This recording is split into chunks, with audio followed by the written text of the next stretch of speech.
Yeah, it's definitely been an issue this year, and discipline, I suppose, is not just one thing. It could be, I think in the France game, it was a lot of our attack that we were giving away penalties around the Jackal area. Today, there's probably a mix. When opposition have you under pressure in the 22, that's where you're going to give more penalties up. So probably addressing that would help us a lot, not allowing teams into our 22. I felt our set-piece defence was very good today. Ireland had, I think, over 20 line-outs. Our maul defence stood firm. Scrum, we got better and better as the game went on. I think we won a few penalties in that area. But yeah, if teams have you under pressure, you're probably going to give up more penalties. And Ireland had us under pressure at times today.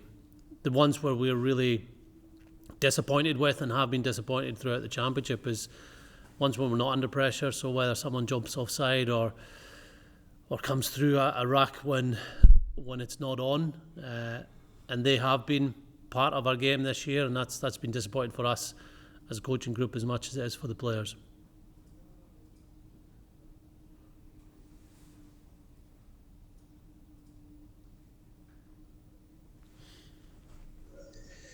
Gregor, how disappointed were you that the build-up to such an important game was overshadowed by off-field discipline issues? And did you feel let down by those senior players? Well, you're disappointed with a number of things when you're involved in a sporting team, and that could be things that you do as a coach, game plan, selection, whatever it is, how you speak to the players. It could be things that you're disappointed with the referee. You could be disappointed with the way the team trained or played that day.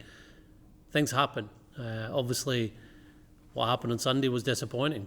So was today's result. But in groups, in families, you have these moments where you can choose to come together, learn from it. And I believe that's what the team did throughout this week. The way they trained, the way they fronted up today. And look, I know rightly you'll be talking about the result, and that's the main thing when you play international rugby. But I saw a performance today that was better than most of our performances this year. Certainly the way we started the game and into the second half. It wasn't good enough to win the game, of course, but I was proud of what the team did following that incident at the weekend. Could you clear up for this, Gregor? Did the players involved expressly go against an instruction not to go out? Yeah, look, I think we've had a statement already about this. It was a private matter, that private discussions and decisions have been made within the group. Anything on the back of that is just gossip. So we move on. We moved on from that. There was nothing really to say more than that. There was nobody ejected out the squad, as you saw. So we dealt with that in-house, and we had our best training week of the championship following that. Gregor, you say it's just gossip, but you know, if people don't come clean and say what actually happened, it will, you know, these rumours just grow. You know, a lot of people invest a lot of money in going to watch stuff and buying gear, all the rest of it. Don't you think you maybe owe the public a little bit more? More what, Alistair? Just an explanation of how it happened. Did the players go expressly against the orders of yourself or the manager? As we mentioned, there was an incident that has been dealt with, and the players know the guidelines. And as Stuart mentioned there, he obviously apologised to the group. So that's all I'm going to say on it. I think going into details about something that happened within our group can be a long story. As I mentioned, things happen in groups, whether it's rugby related or non-related. It's what happens once you have an incident, let's call it. It's too strong a word, but something that happened, and I was delighted with the reaction of the group, and how we focused on our task building into today's game, and how we played, how we took the game to Ireland. Final questions? Okay. How has this affected your relationship with Stuart Hogg? Fine, I think if you want a relationship with someone and it's all above the surface and nothing bad happens, and whether you've done something bad or the opposite or the person you're working with, then it's not going to be that close a relationship. But if you can have one-on-one conversations over certain subjects that are tough to have, then you're going to have a closer relationship in the long term.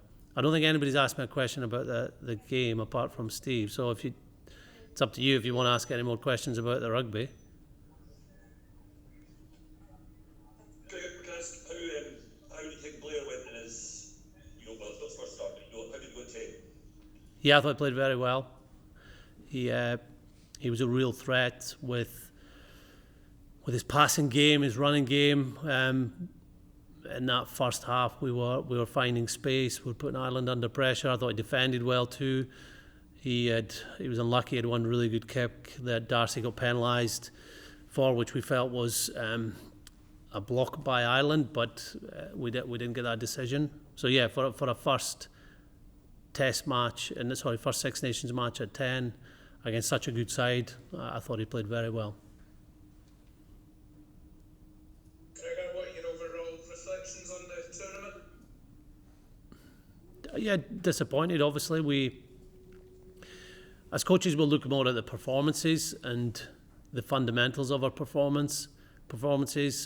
Yes, we'll look at the results, and that's what we're here to deliver, and we didn't deliver the results, but the performances weren't good enough in the Wales game in particular, and that was the most disappointing aspect, that we had an opportunity going down to Wales and we weren't accurate enough. And following that, we had some very good moments against France, but they were the better team on the day. Likewise today, Italy was a good bounce back, but we obviously didn't get the wins either side of that Italy game. Last question, please.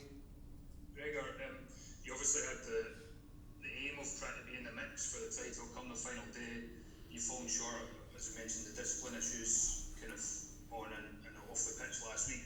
Do you still believe that this group has the mentality to compete week in, week out, and actually be in a position to win championships, or at least go into the final weekend with a chance?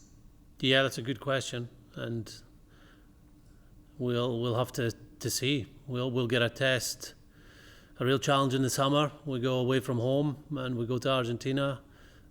We got some outstanding teams coming to visit us in November, and those are ultimately the ways we prepare to be more competitive in the next Six Nations. It's such a strong tournament now, the Six Nations. France have won every game they've played this season. Ireland have won every game apart from the game they played in Paris. So there's two of the best teams in the world, and they're in our competition, never mind Wales, England and Italy. So yeah, we have to be better to be competitive. We'll go in next year with the same mindset and same ambitions and same expectations that we have had, not just this year but last year and the years before. We go into tournaments believing in our group and believing we can be a match for anybody, and we weren't good enough this year. That's obvious, and we'll have to reflect on that and build towards the summer and then build towards November again.